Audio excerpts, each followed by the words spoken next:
La seconde année de Joas, fils de Joachaz, roi d'Israël, Amatsia, fils de Joas, roi de Juda, monta sur le trône. Il avait 25 ans lorsqu'il devint roi et il régna 29 ans à Jérusalem. Sa mère se nommait Joadan de Jérusalem. Il fit ce qui est droit aux yeux de Yahweh, non pas toutefois à l'égal de David, son ancêtre. Il suivit en tout l'exemple de Joas, son père. Seulement les hauts lieux ne furent point abolis.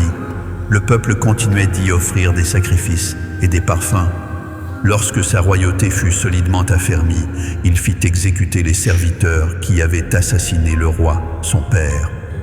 Mais il ne mit point à mort les fils des meurtriers, se conformant à ce qui est écrit dans le livre de la loi de Moïse, où Yahweh donne ce commandement: « On ne fera point mourir les pères pour les enfants, et l'on ne fera point mourir les enfants pour les pères, mais chacun mourra pour son propre péché. » Il défit 10 000 Édomites dans la vallée du sel. Au cours de la guerre, il prit Séla et lui donna le nom de Joktil, qu'elle a conservé jusqu'à ce jour.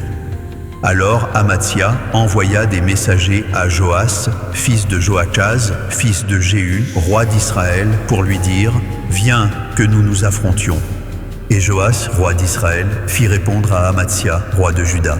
L'épine du Liban envoya ce message au cèdre du Liban: « Donne ta fille en mariage à mon fils. » Mais les bêtes sauvages du Liban passèrent et piétinèrent l'épine.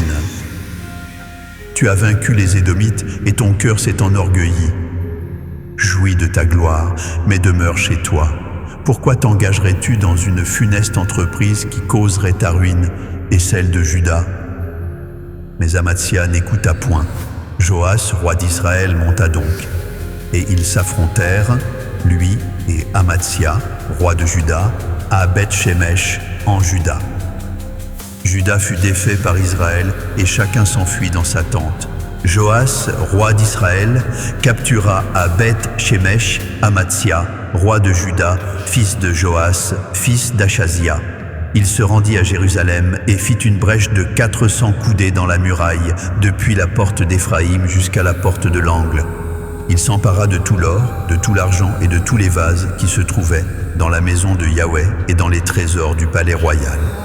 Il prit aussi des otages, puis retourna à Samarie.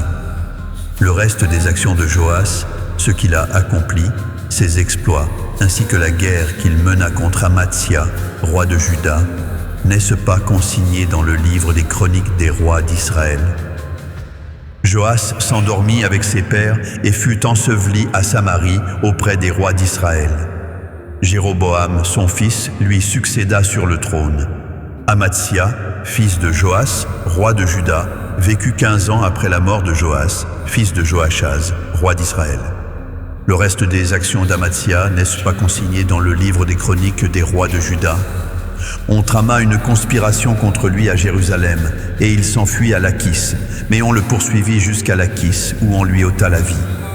On le transporta sur des chevaux, et il fut enseveli à Jérusalem avec ses pères, dans la cité de David. Et tout le peuple de Juda prit Azaria, alors âgé de 16 ans, et l'établit roi à la place de son père, Amatsia.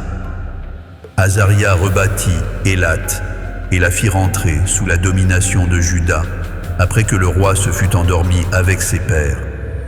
La 15e année d'Amatsia, fils de Joas, roi de Juda, Jéroboam, fils de Joas, roi d'Israël, monta sur le trône à Samarie, où il régna 41 ans. Il commit ce qui déplaît aux yeux de Yahweh. Il ne se détourna d'aucun des péchés de Jéroboam, fils de Nébat, qui avait fait pécher Israël.